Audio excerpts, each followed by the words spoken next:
शिखा देखने में अपनी जेठानी सुधा से ज्यादा खूबसूरत थी और आज सगाई के फंक्शन में भी वो तैयार होकर बहुत सुंदर लग रही थी। इस वजह से सुधा सबके मुंह से शिखा की तारीफ सुनकर चिढ़ रही थी। तभी शिखा की मम्मी उससे बातें करने लगी। सास का ध्यान किसी और से बात करने में था। सुधा बेटी, तुमसे एक बात कहनी थी। हाँ हाँ बोलिए आंटी, क्या बात है? मैं ना तुम्हें अपनी बेटी की तरह एक बात कह रही हूँ। मेरी शिखा वैसे तो घर का सारा काम कर लेती है, पर इसे ना जो सबसे ज्यादा दिक्कत आती है वो है आटा गूंथने की। शिखा जब भी आटा गूंथती है इसका आटा गीला हो जाता है।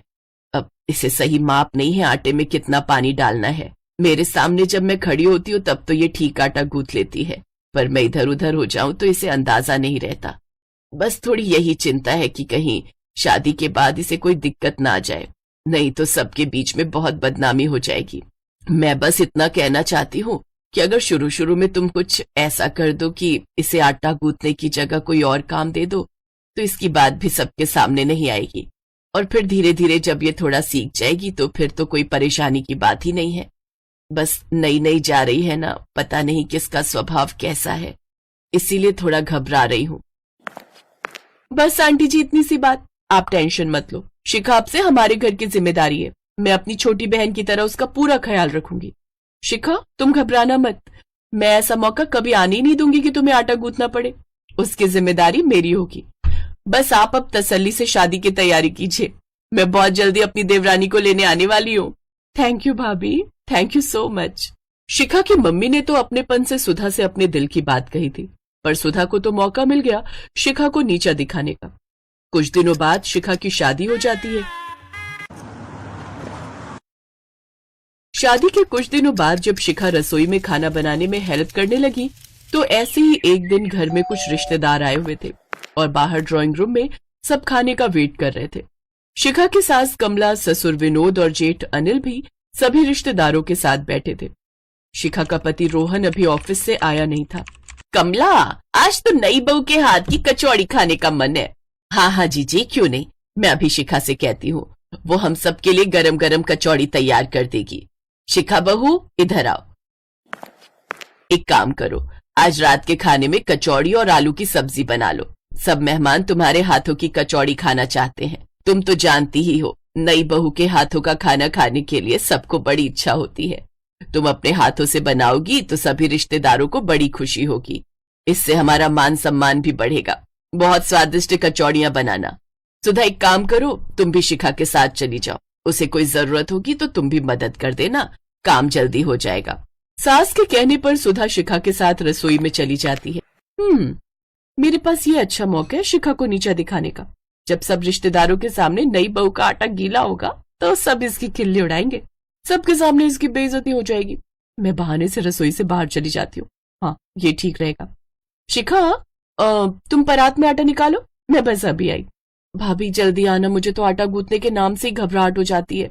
सुधा बहाने से वॉशरूम में चली जाती है ताकि किसी को उस पर शक ना हो।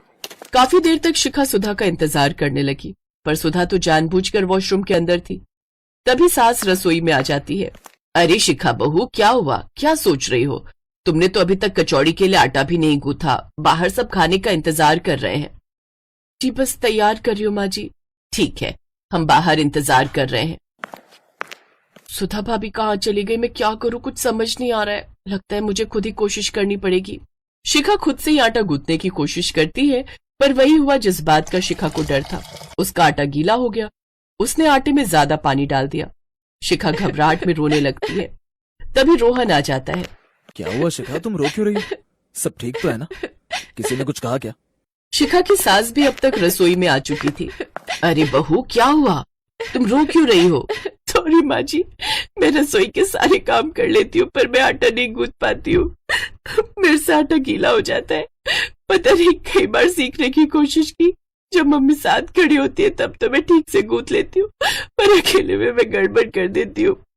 मम्मी ने सगाई के दिन सुधा भाभी को ये बात बताई थी। उन्होंने कहा था कि वो मेरी हेल्प करेंगी, पर पता नहीं वो इस समय कहाँ चली गई।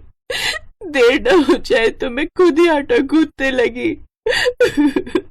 अरे तो बहू मुझसे कह देती, मैं किस लिए हूँ? भाभी है कहाँ? शिखा ने उनसे हेल्प मांगी थी, उन्हें यहाँ होना चाहिए था। माँ मुझे कुछ ठीक नहीं लग रहा। रोहन बेटा, अभी ये सही समय नहीं है इस तरह की बात करने का। मेहमानों के जाने के बाद इस बारे में बात करेंगे। देखो शिखा बहू, ध्यान से सुनो। जब आटे में पानी ज्यादा हो जाए, जब लगे कि आटा बहुत गीला हो गया है, तो हमें उसमें थोड़ा और सूखा आटा मिला देना चाहिए और उसे हाथों से अच्छे से गूंथना चाहिए। धीरे धीरे आटा अपने आप पानी सोख लेता है।